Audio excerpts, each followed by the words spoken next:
हमारा जो सूरज है ना सर, वो 3rd जनरेशन स्टार है। मतलब इसके पापा भी एक थे, उसके पापा भी एक थे। हमारा सूरज 3री जनरेशन का है। अब मैं आपको एक्सप्लेन करता हूँ कैसे। जब यूनिवर्स फॉर्म हुआ तो 2 गैसेस थी, हाइड्रोजन और हीलियम, ठीक है। तो उनके क्लाउड में वो ग्रेविटी की वजह से गैसेस क्लोज आई, फॉर्म हुआ, तो पहला सूरज जो बना वो हाइड्रोजन हीलियम से बना, प्योरली उससे। अब जब एक सन बनता है वो in relation to our earth करोड़ों साल जीता है।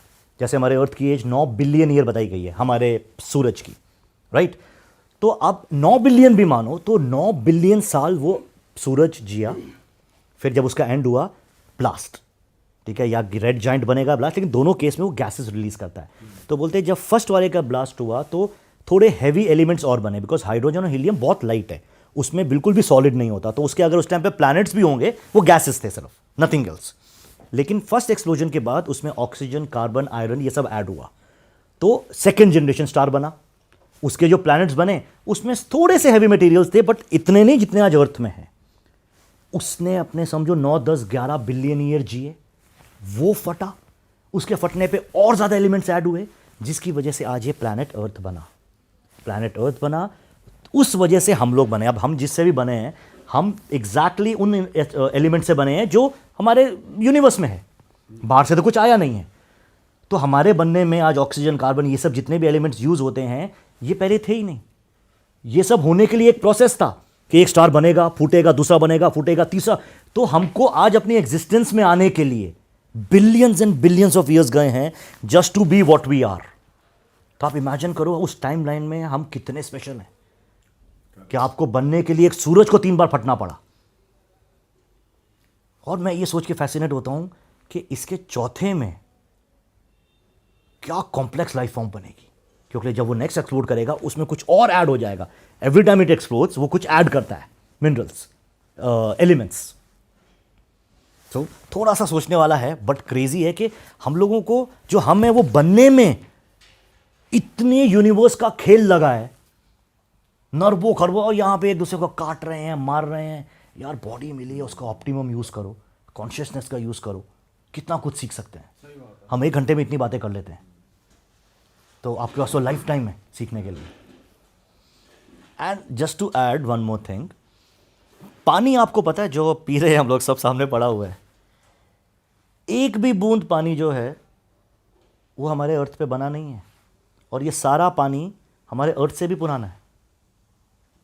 यस, जब अर्थ बना था तो उसमें पानी नहीं था, मोल्टन मटेरियल, हार्ड रॉक, ये कुछ कॉमेट्स आके क्रैश किए हैं जो रिच थे पानी में, H2O में। उन्होंने आके जब अर्थ पे रैंडम अलग अलग टाइम फ्रेम पे क्रैश किया, उससे अर्थ पे पानी आया। तो ultimately this water that we are drinking today, ये पता नहीं कौन से इंटरस्टेलर स्पेस से ट्रैवल करके अर्थ पे लैंड किया, प्रिसाइसली उस जगह पे जहां पे वो ओशंस बने। अब ओशंस बने तो इवेपोरेशन शुरू हुआ, तो पानी ऊपर गया, नमक हटा, रिवर्स बनी, जो प्रोसेस है पूरा। और बोलते हैं पानी, आज जो हम पानी पी रहे हैं ये वही पानी है जो एक टाइम पे डायनासोर ने पिया होगा। बिकॉज पानी सिर्फ अपने फॉर्म चेंज करता है और वापस पानी बन जाता है। आज हम इंसान है, हमारे अंदर 70% वाटर है, ये प्रूवन है, ब्लड में वाटर है, ये हमको जीने के लिए पानी पीना पड़ता है। अब पीते हो, आप उसको निकाल देते हो, चला जाता है धरती के अंदर, जाता है, इवेपोरेट होता है, ऊपर जाता है, वापस आता है, वही पानी है। इंसान जब मर जाता है उसको या तो दफना देते हो, दफनाओगे पानी चला जाएगा मिट्टी में, अगेन वो प्रोसेस, या जला दोगे तो तुरंत इवेपोरेट हो गया। तो बोलते हैं पानी जितना भी अर्थ पे है ये वो उतना ही है जितना बाहर से आया था, वही रोटेट किए जा रहा है। और ये पानी जो आप पी रहे हो वो अल्टीमेटली कितनी लाइफ फॉर्म्स से होके गुजरा है और आज आपको जिंदा रखा हुआ है। कितना क्रेजी है ये थॉट कि हमारे पृथ्वी की एज 4.5 बिलियन है, लेकिन पानी उससे भी पुराना है, और ये अर्थ से बिलोंग ही नहीं करता। अर्थ से बिलोंग नहीं करता, ये अर्थ पे आया। तो इसका आना भी देखो, क्या वही बोलो ना, हमारी क्रिएशन में इसका भी बहुत बड़ा हाथ है। तो इतनी चीजों को प्रिसाइज होना पड़ा ताकि यहां लाइफ हो, और लाइफ क्या कर रही है। पर दुख होता है देख के कि हम यार रादर देन के कलेक्टिव कॉन्शियसनेस बना के हम तो नहीं, तू मार काट चली हुई है बेमतलब की, तू वो, फिर लगता है यार पता नहीं कितने और साल लग जाएंगे, सदियां लग जाएंगी इंसान को समझने में कि वो है कितना स्पेशल। सर मे भी ऐसा ही होना हो। या एग्रीड, पर सर ये ना बहुत, ये अगर हम हमेशा ये सोच रखें ना तो हमारी डेवलपमेंट बहुत स्लो हो जाएगी, राइट? पेस स्लो हो जाता है कि यार जो होना होगा वो होगा।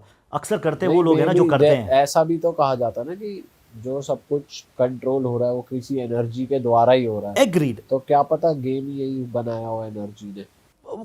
बट फिर अगर गेम एनर्जी ने, अगर किसी ने ये बनाया भी है तो ह्यूमन माइंड आज इतना केपेबल है ना कि उसको तोड़ पाए।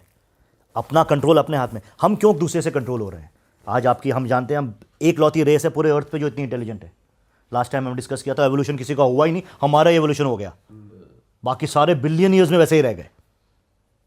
तो अगर हमारा इतना स्ट्रांग एवोल्यूशन हुआ है, अगर सच में हमारे पास दिमाग है जो कंट्रोल, जिसके पास पावर है कि वो कंट्रोल ना हो, तो वही कर लो।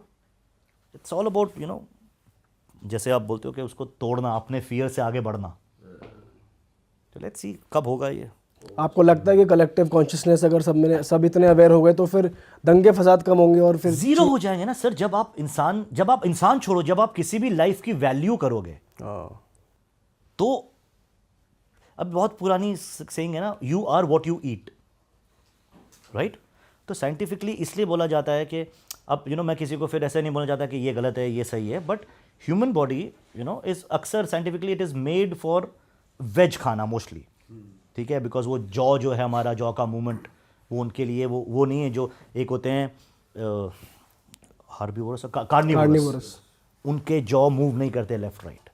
उनको स्पेशली उनके दांत, उनका स्ट्रक्चर, उनका बॉडी बना है टू किल।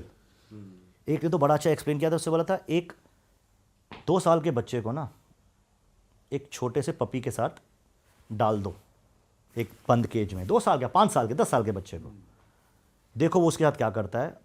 और एक उतने ही साल के कब को, शेर के बच्चे को डाल दो, देखो वो क्या करता है। बोलता है ह्यूमन इंस्टिंक्ट है कि हम उसको प्यार करेंगे, हम नहीं खाएंगे। और जानवर की इंस्टिंक्ट है वो खा ही जाएगा, उसके लिए वो खाना है, वो बना है, हमारे लिए नहीं बना है। एक बच्चा बोलता प्रूव कर देता है इस बात को। बच्चा और स्नेक का भी हुआ था एक बारी, बट वो फियर के लिए, वो ये बट नॉर्मली था, बच्चे को फर्क ही नहीं है। अच्छा, सांप भी बहुत इंटेलिजेंट होते हैं इस मामले में। वो जब फियर फील करते हैं ना, वो सिर्फ तब अटैक करते हैं। उन्होंने अगर बच्चे में सेंस कर लिया है he is no threat, he will start playing. But हाँ, फट जाए आपकी अपने बच्चा रखने में just for a test, but it is a fact. तो अल्टीमेटली हमारी बॉडी, इसलिए बोलते हैं जो बना है वो इकोसिस्टम बना है हमको इंप्रूव करने के लिए। बिकॉज हम क्या हैं, हम बचपन से खा रहे हैं इसलिए बड़े हो रहे हैं। तो आप अकेले एक नहीं हो, आप पता नहीं कितने मिलियंस तो पता नहीं कितने आपने फल खाए, कितने दाल के दाने हैं आप, राइट? कितने प्रोटीन्स, कितना पनीर हो आप, कितना दूध हो आप, ये सब मिलके आप बने हो। क्योंकि अगर बचपन में आपको खुराक नहीं गई होती, आपने बड़ा नहीं होना था। तो आपके बड़े होने में कोई मैजिक नहीं है, आपका फूड है, you are what you eat. तो अगर हम कोई, जैसे प्लांट्स जो है वो बहुत सिंपल हैं, कॉम्प्लेक्स नहीं है, क्योंकि इनका ब्रेन ऐसा नहीं है, एक जगह पे है, ठीक है? तो वो खाते हैं तो हमारा जो इकोसिस्टम है वो बहुत सुपीरियर है, वो उसको आराम से डाइजेस्ट कर पाता है। अब आप कोई जानवर खा रहे हो जिसका अपना एक दिमाग है, भले इतना विकसित नहीं है लेकिन है, उसका अपना नर्वस सिस्टम है। अब आप खा रहे हो उस नर्वस सिस्टम को, वो थोड़ा आपकी बॉडी के लिए कॉम्प्लेक्स हो जाएगा कि यार मुझे इसको समेटना है अपने अंदर। तो अब आप क्या बनना चाहते हो वही खाओ, you are what you eat. खाओ तो अपनी मर्जी से, कोई मुझे प्रॉब्लम नहीं है। मैं तो इनफैक्ट बिलीव करता हूं कि अगर नॉन वेज खाते हो तो सब खाओ, नहीं खाते तो कुछ मत खाओ। वो बीच वाली हिपोक्रेसी मुझे अजीब लगती है कि नहीं ये तो खा लेता हूँ, ट्यूसडे सैटरडे वाली। हाँ वो भी मुझे, चलो फिर भी, लेकिन you are in, it's a free world. मैं एगिटेरियन हूँ, मैं मंगलवार को नहीं खाऊंगा। हाँ मतलब ठीक है, अगेन ऐसे फ्री वर्ल्ड है, डेमोक्रेटिक वर्ल्ड है, जिसका जो चले अच्छा है। बट मैं साइंटिफिकली बोल रहा हूँ जो है, कि इसलिए बोलते हैं जितना सिंपल खाओगे उतना बॉडी पे लगेगा और आपके कॉम्प्लेक्स सिस्टम को वो ना हार्म नहीं करेगा, हैम्पर नहीं करेगा। नहीं तो दूसरा नर्वस सिस्टम आप पे आ रहा है, इट्स लाइक 2 गैलेक्सियाँ क्रैश कर रही हैं। अब अगर एक छोटी आएगी बड़ी समेट लेगी उसको, राइट? लेकिन अगर दोनों इक्वली बड़ी गैलेक्सीज हो तो सिस्टम में प्रॉब्लम आने की चांसेस होती है।